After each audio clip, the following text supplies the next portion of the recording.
Hello and welcome to Dan Talks United. Just wanted to do a bit of a video, sort of a Monday look back after the weekend type thing, so we can sort of digest what's happened, because as I've probably said on videos before, you can sometimes act on sort of emotion after a match. Sometimes I think sometimes it's good to have a bit of reflection and think about, and maybe even watch the game again or watch the highlights and see things in a different perspective, potentially. So before we get going, please subscribe, because that's very important to new channels. Please like and please share, and we'll just get into things now. So how are we feeling about the draw against Spurs? So it's not just me. How are you guys feeling about it as well? So from my perspective, I've calmed down, but I'm still not happy with that draw, purely because it was just a continuation, or just felt the same as what happened against Forest. We've gone 1-0 up. Not saying that any team particularly deserved to be winning at that stage, but we've done enough to go in the lead. We've carved open an opportunity. I don't think we were banging down the door or anything like that, but we got the opportunity. It was a really good cross and a really good headed finish by Mbeumo. And then, we've taken it to half time. It's 1-0 up. You just want to go back into the dressing room, the changing room, and sort of say, right, lads, 1-0 up. We need to keep this lead. We need to not do anything stupid in the second half. Just take your time, get hold of the ball, have a bit of game management, and then progress for that second goal. Obviously, we've come out. We didn't concede. And I think we lasted up until sort of just after the 80th minute before that first goal from Tell happened. But I think the frustrating thing is that, again, 1-0 up, where we are sort of almost like under the radar conceding goals, although we've looked better defensively and we've had better results, we're still conceding goals. And I think as much as we can, even though historically we're always going to call them Spursy and bottle jobs, they've still beat us in the final. They've still beat us up until that point 4 times in a row. So we've got to take it seriously and manage the game. And I just don't think we're good enough to see a 1-0 out against anybody, really. So we're always in a position where we need that second goal. And if you are like I am, I'm watching the team on edge, because every time they're attacking, I'm wondering what's going to happen next. Now, okay, I'm a bit more comfortable knowing that we've got a decent keeper between the sticks, but when someone keeps, I'm not saying they're relentless, because I don't think they're much better than us, but I think when the chances are being carved open, you're always susceptible in our position anyway, because we haven't got that established, strong defence and mentality. So, like I say, I think we deserved the lead. They've come back into it, and then they've gone again after, unfortunately, Sesko got injured, but I do feel he should have done better on the 2 openings that he had, especially that last one just before he got injured. Appreciate Van der Ven's really quick, and you'd have to go some to beat him in a foot race. However, as rightfully pointed out by, I think it was Alan Shearer, in that position, you've just got to cut across. So cut across your man so that he hasn't got a chance. The only thing he can then do is try and wrap his foot around you from behind, and then he's leaving himself open for a foul, red card, you name it. So he's just got to step across. And I think people probably say that it's an experience thing, but I'm sure I know it. I'm sure you know it. And it doesn't really matter what level you play at. You know that you just need to use your body in certain situations. And I think if he just puts his body across and then sets himself for the strike, I think he's got a better chance. I think sometimes, and I appreciate, he needs time to settle, but I think sometimes when you get players coming from a different league and they've probably had a lot more time in that other league, your brain's thinking, yeah, I've got enough time, I can set myself, I can take a strike. But you're in the Premier League, and I'm not saying I believe it is, but I'm not saying that it is the best league in the world, although it's my opinion that it is. I think we've got a bit of everything in this league, from the sense of you've got a lot of strong players, athletic players, energetic players, and you've got a lot of speed in this league. So I just feel you've just got to learn that very quickly. And you should be learning that in training, but it's not like it used to be in Manchester United training, where you'd hear people like Roy Keane and Paul Scholes and Giggsy saying that training's harder than the matches.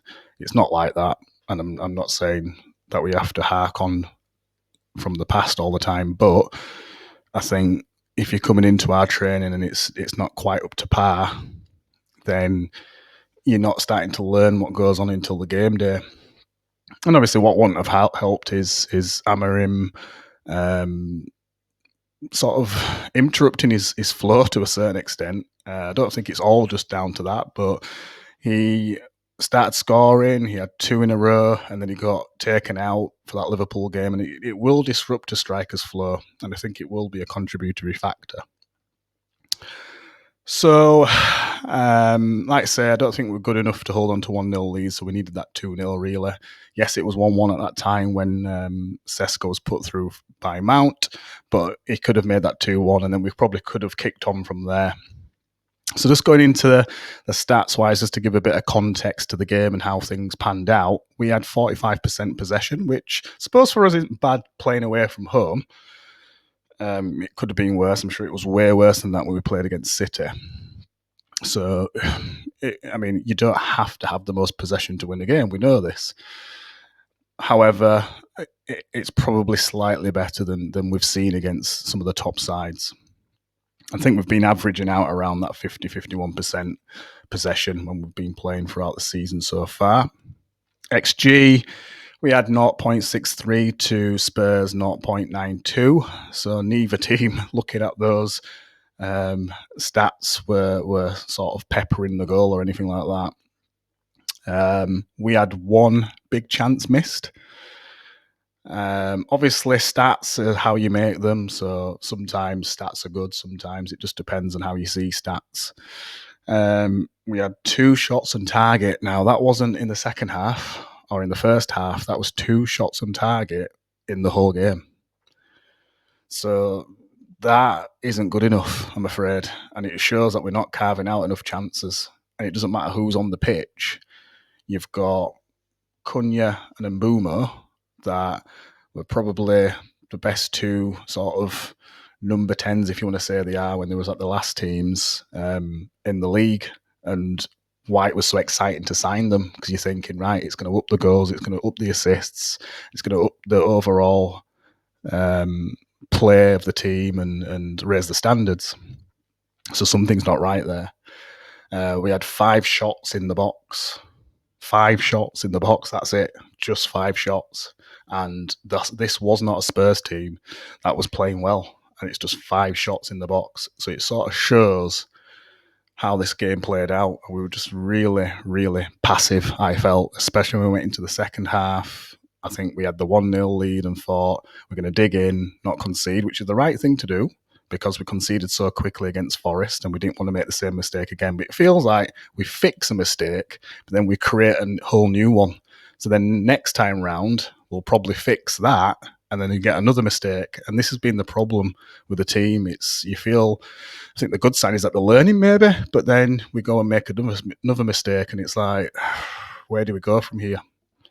Right, so this section of Monday Reflection or Monday Therapy, just want to quickly go over the results of what I would deem our rivals. So it can be a mixture of our traditional rivals or the teams that are in and around us in the league who we will be fighting for certain positions in the table. So Arsenal drew against Sunderland 2-2. So, yes, I think Sunderland took the lead and then Arsenal went 2-1. And then Sunderland got a goal right at the end. So it slowed Arsenal down a bit, but it's not like it's going to make any impact for us because we aren't challenging for the title. Although from the what-ifs, maybes crew, if we'd have certain penalties were scored, like Bruno's, or certain goals were defended better, then we could have easily been second or even first at some points during this season so far. But anyway, that's more of a pipe dream. I don't think we're ready for that anyway. Chelsea had a routine win against Wolves. I think, unfortunately, Wolves are not in a good position. But like with everything, they'll have the new manager probably by now, and by the time we play them, that manager will have instilled his philosophy and they'll be playing much better by the time we play them. It just seems to always happen to us, that. City, the big one, played against Liverpool and they beat them 3-0. Didn't see the match. I've not even seen the highlights, to be honest, but it looks like it's turned out to be a routine win and it's put Liverpool back down to earth. Newcastle, they lost against Brentford. Brentford seemed to be getting good points against the bigger sides, to be honest, this season, as we know. So as much as they've taken the piss out of their coach being a set-piece coach and now their actual number one coach, he seems to be doing a good job there overall. So just a question for yourselves and just for you to put some comments below. Might be a bit early, but as you can see, we've had a bit of a mixed season.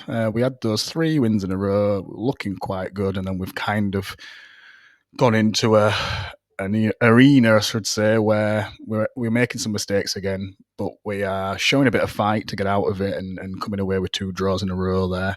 Still unbeaten, which is a bit of a positivity. But I do believe we need something else just to give us an additional push. So let's say it's January. Who would you guys sign? I'll save who I would sign because hopefully I've got another video coming up to cover some of this stuff. But just to get the conversation going, who would you guys sign? Put your comments below. And also, how do you feel about the season so far? Would you change anything? Are you happy with the players? Are you happy with the coach? Do you think we're on track? Because obviously, reality says we finished 15th last season. Reality should also say that we wouldn't have expected to finish in the top 4 this season after that finish last season. I feel that your expectations can change throughout the season. As a human being, you'll see things which will change your opinion depending on results and certain things that happen. So, for example, if we were looking really good last season and finished quite high up, but then we had key injuries to 2 or 3 of our top players, you'd expect not to finish as high. And it can work the other way around as well, where you may not expect it, but then all of a sudden you make a few signings, they play better than you think they were going to play, or they play to their level or exceed expectations, and it starts to push you up. So you're allowed to change your mind. You wouldn't just sit there saying, oh, we finished 15th last season, so therefore I think we'll finish about 10th, and then we play really well, start to move up the table and say, no, we'll finish 10th. You're going to change throughout, and you're allowed to do that. It does look a bit like double standards sometimes, but you are going with the results and how things can be. And sometimes you do get some interesting results or shocking results or surprise results, and that can change your mind from week to week. It's football. This is what it does. That's why we love the game, because you never know what's going to happen. You can put money on it, people bet, but you're not always going to win because you just don't know what's going to happen. So tell us what you think. Tell us if you'd change anything. Tell us what signings you'd make in January. So until next time, until the next video, please subscribe because it's really important for new channels such as this. Please like, please share, and I will see you on the next one.